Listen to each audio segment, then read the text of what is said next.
Welcome back to ESPN's coverage of baseball's greatest hits. In conjunction with Major League Baseball Productions, we're bringing you a look at some of the highlights and great moments of the game of baseball.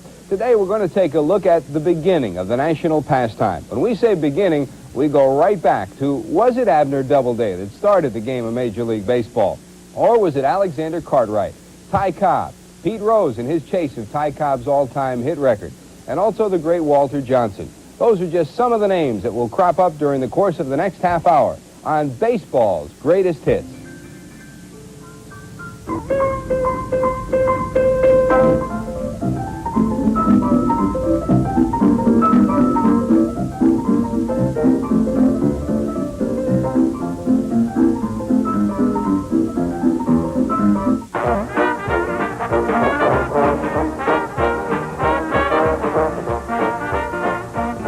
From the early 1800s to the present day, baseball has been a part of America.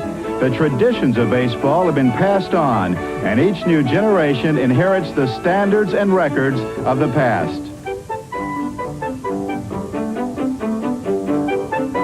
A form of baseball had been played by American youth since the colonial days, and it can be said with certainty that while he may have played the game as a boy in Cooperstown, New York, General Abner Doubleday did not invent baseball.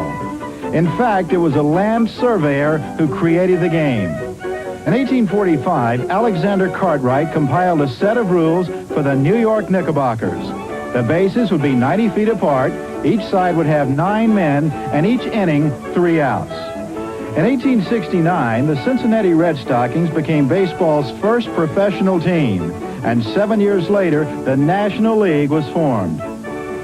The league's first ball game was played between Boston and Philadelphia, and with that game came the initial recording of events, statistics, and records that would fill endless pages in the game's rich history.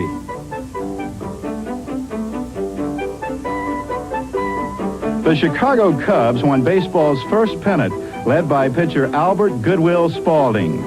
By 1880, the sport had spread to all 38 states, and the game's colorful professionals were followed with an astuteness only baseball could demand. Paying customers cheered the early greats, men like Cap Anson, the leading hitter of his time, Mike King Kelly, famed for his daring and inventive slides, and powerful Ed Delahanty, his career cut short by a fatal spill off Niagara Falls. At the turn of the century, baseball had become the nation's game, and each city had its own ballpark. In 1901, Van Johnson established a new league, the American League. Johnson struggled to put the league together, often raiding players from National League clubs, thus starting long-standing feuds, including one with the National League champion Baltimore Orioles and a fiery young third baseman named John McGraw.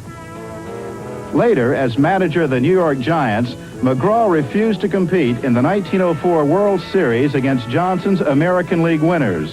But McGraw held out for only 1 year.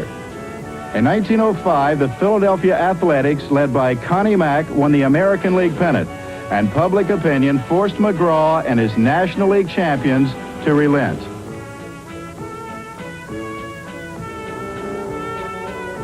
Two years earlier, Boston had beaten Pittsburgh 5 out of 8 in the first World Series. In 1905, the format changed to 4 out of 7, and fans flocked to the Polo Grounds. Although no World Series was played in 1904, the stubborn McGraw delighted his following by raising a flag inscribed New York Giants 1904 World Champions.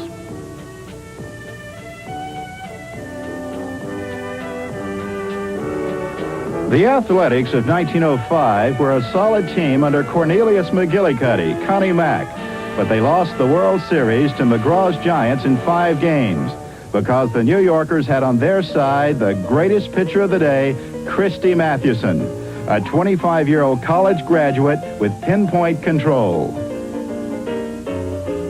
During the season, Mathewson led the major leagues with 31 wins and a 1.27 earned run average, and then topped that off in the World Series by pitching 3 shutouts.